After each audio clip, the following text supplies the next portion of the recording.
Welcome to the Faster, Easier, Better show with your hosts LeeSilber and Ellen Goodwin. This podcast is short, fun, and jam-packed with good ideas that you can start using right away. And here's your hosts, Lee and Ellen.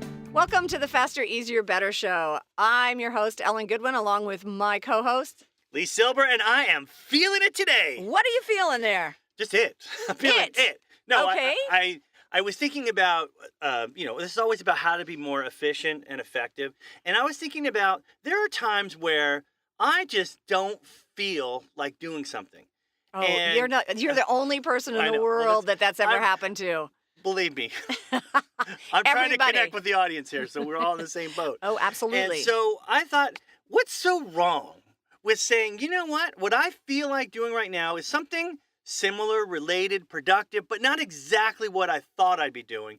As a way of getting my mind right, as a way of getting the ball rolling, as a way of just starting my day on a positive note. I'm going to do this because it's easier, I'm in the mood.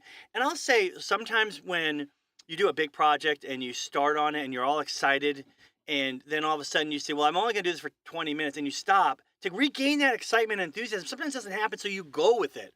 So I'm saying what you feel like doing, the mood you're in, the energy level you have, what's going on outside, as far as weather or just the environment, is it Sunday or is it a Monday, whatever, that can dictate what you do.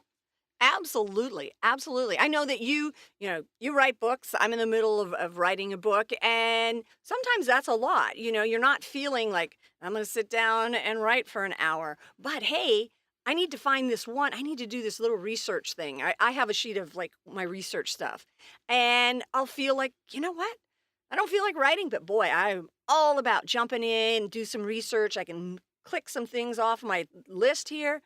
I'm going to go with that. And then I know that once I get into that, because I felt really good, I'm going to want to write.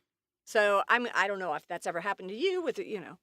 Well, I'm writing my 24th book right now, and I finished it. And oh, you just finished it just this minute. Well, this is the last couple of days. And the reason was I felt like it. Like I pushed a couple other things to the side because I was really into it. Awesome. I could see the finish line. And I feel like if I had done just the minimal, like I'm going to work on this for a little bit and do these other things, which could wait. Right.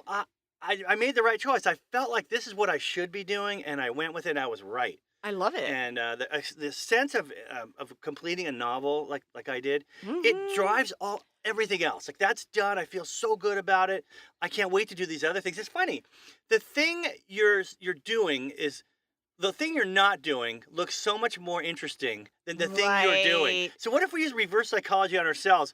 We put the thing we should be doing as what we're not, and then we trick ourselves.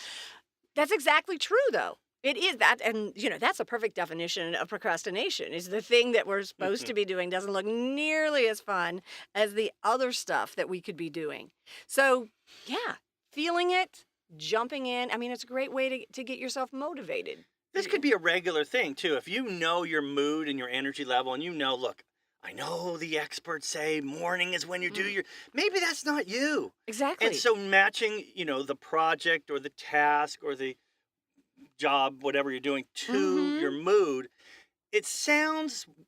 I could see how it could go sideways. You're like, I don't feel like doing anything. But it could really be the thing... that we talked about in a previous episode about ending your day on a high note by keeping the easy things for the end. Maybe that's not you. Maybe you're I want to get the easy things done first. Check them off, get some momentum, ducks in a row, and that's how I want to start my day on a high versus end it on a high. What if it was high all day? Okay, different podcast. Yeah. But you could even do something. I know this kind of sounds counterintuitive, but you could structure that feeling it moment, that you've got a timer goes off, an alarm goes off. I know, you knew I had to have the timer in here somewhere.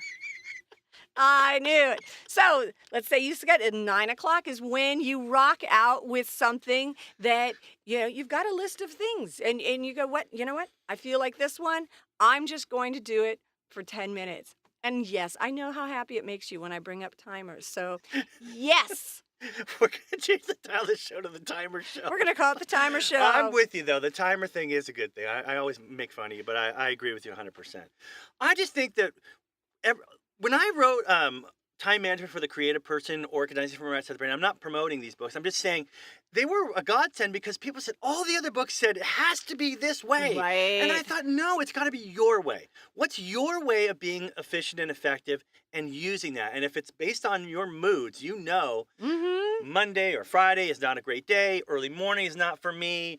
Around lunchtime, I'm not, and you base what you do based on your energy level and your enthusiasm and excitement. I think you're going to be a lot more efficient. Absolutely. And knowing that and scheduling your time around that, like blocking it and owning it, I know Tuesday, Wednesday, Thursday, for example. Oh, mornings are when I'm the best. Those 3 days, I'm going to hold that time sacred. Put it in my calendar with a big red block around it. Nobody gets to, let's have a conference call. No, you can have a conference call at 1:00. I'm fine with that. But, once you know your time, hold it sacred. And I would end with this. I would say when you are procrastination isn't always a bad thing. I mean, there are times where you're just not ready. I'm not feeling it. And so you would say, look, procrastination is always bad. It's not always bad. Sometimes you're not ready. And if you're not feeling it and you do it anyway and you do a halfway job and you got to go back and do it again, that's not efficient. So No. I'm just saying, find your sweet spot, match your mood to the task, and use that. Give yourself permission to do what you want to do, not always what you have to do. And feel it. Feel it. That's our episode for today. We'll be back next week with a new episode of the Faster, Easier, Better Show.